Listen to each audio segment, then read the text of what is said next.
So what's up guys, and welcome back sa ating channel. So for today's video guys, kakabitan natin ng speaker at saka tweeter itong ginawa nating dual mid box na D12. Yan. So bali nandito na yung mga speaker na kakabit natin. Bali dinala to ni Bossing dito para ito yung ikakabit. Ayan. So yung gamit na tweeter dito guys, Joson. Yan, Joson 450 to 500 watts siguro to. Yan. Tapos yung speaker, dalawang speaker ay instrumental na Joson PE 600 watts. Ito pala yung speaker nakalagay sa Joson Airbus mga guys. So bubuksan natin, papakita ko muna sa inyo. Okay guys. Bagong-bago pa to, na order niya sa Shopee. Ayan. So ito pala Joson PA 600 watts. Meron siyang 8 ohms. Yan. So yung kaniyang voice coil pala dito guys, 65.5 mm. So maganda. Oops, maganda yung kaniyang voice coil pala nito guys, ay naka inside at saka outside. Yan. Merong winding sa loob, merong winding sa labas. Yan. Tapos meron siyang bigat na 4 kilos. So kaya pala maganda yung mga Joson kasi yung windings pala mga guys ay in and out.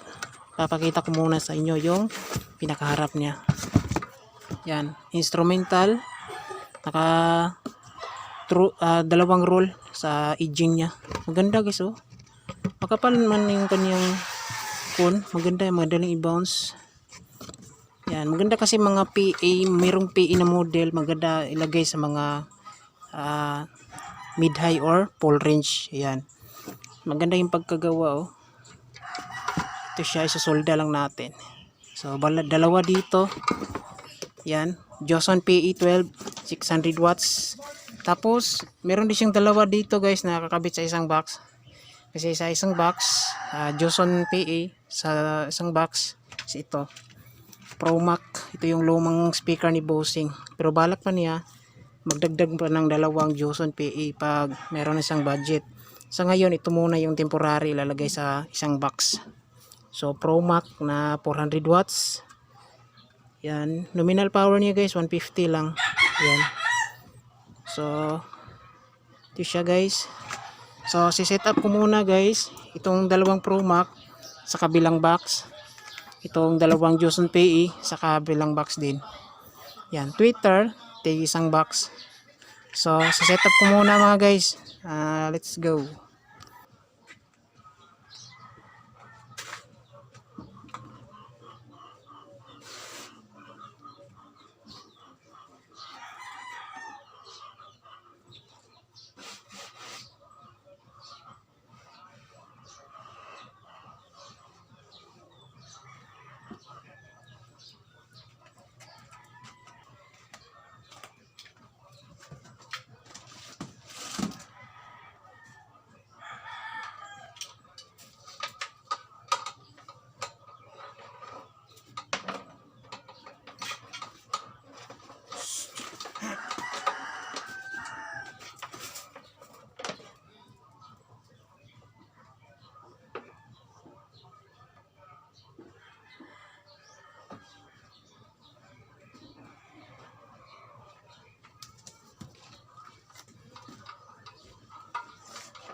Latot na ron?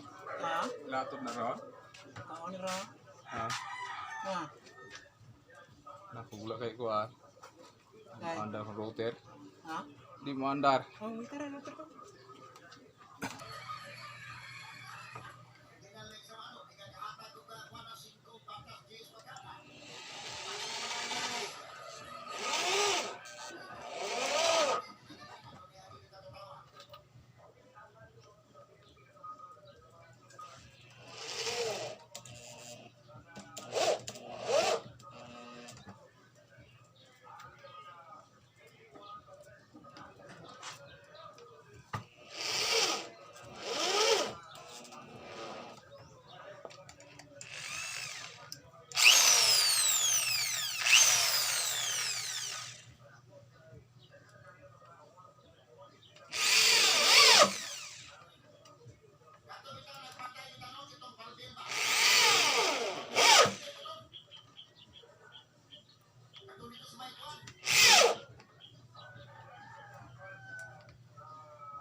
Rizares Idol.